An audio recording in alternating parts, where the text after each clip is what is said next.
What's up, everybody? Welcome to another edition of Run With Us Reviews, where we break down the latest and greatest styles that are coming out in the world today. Sergio and Victor here at Run With Us, and today we're actually going to be breaking down the HOKA One One Rincon 2. Just to give you guys a couple of specs right off the bat, want to let you know that the Rincon, it's a 5mm drop like most HOKAs, and it weighs in at 7.7 ounces, so this thing is light. super light. That's nice. There's seriously some people that put it on and they're just like, oh my God, like, this thing is so light. First thing, right, when you Rincon 2, so it's a brand new, not brand new, but it's a newer franchise, right? This is the second version of the Rincon franchise. So you're gonna wonder, what's different about this shoe? The cool thing is that there's not that much that's different about this shoe. Most of the changes are made to the upper. We were just chatting about, you know, they changed from what I would describe as kind of like a more wiry single layer mesh to an engineered mesh, which Sergio just right off the bat was like, ooh, this feels more breathable. Right. It's just much more breathable. You can tell right away. It just it seems like it stretches a little bit more, and it probably puts it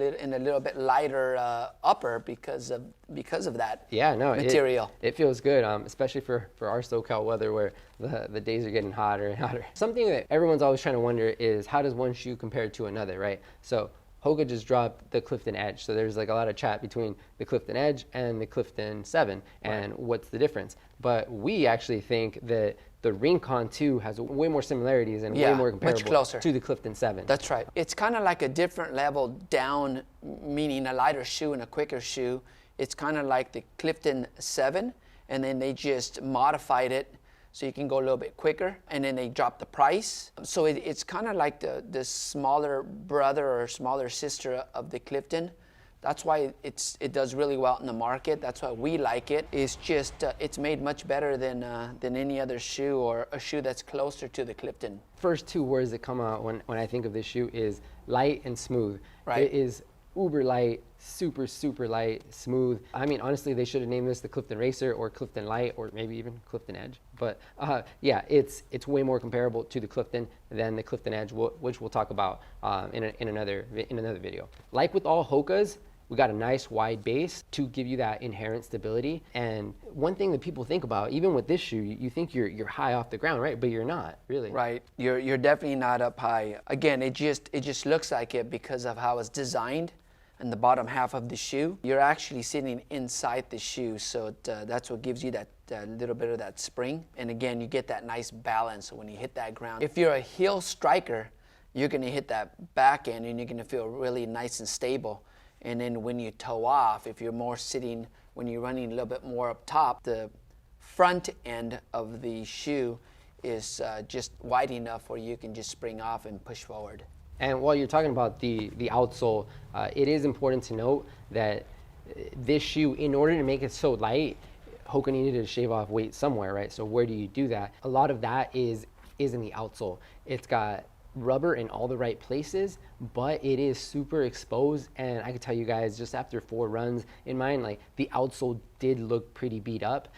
It's not that the shoe is done. It's not that it's not gonna last you through, you know, hundreds of more miles. But it is going to take a beating, and it is going to get, the foam is going to get beat up super quick. So don't worry about that. It's all good. It's just they had to expose the shoe somewhere in order to shave off weight. But one thing that I would call out is, if you're looking for something that you can run in a bunch of different terrains or weather, then I wouldn't recommend the shoe. No. Just because it does tend to get slippier.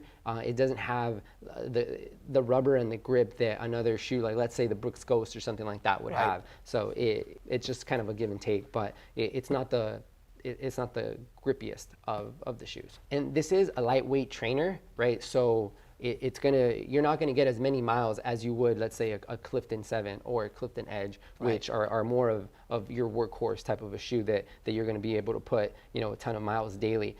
This one, if you wanna run in it daily, just be prepared to have to rotate through it quicker. Right. But they already counted for that in the price, since it sits on the lower end of the price range of shoes. So yeah, so just don't expect, like Victor was saying, is that you're just gonna get this and try to beat it up with a bunch of miles, because it's not going to work that way. And that's the reason why it's light and fast, and it's not as durable. But a lot of these type of shoes for these type of runs that you guys are doing, shorter, faster runs, or semi long runs, you're going to burn it out quick, and that's the reason why Victor keeps on saying that it's priced at 115 because of that.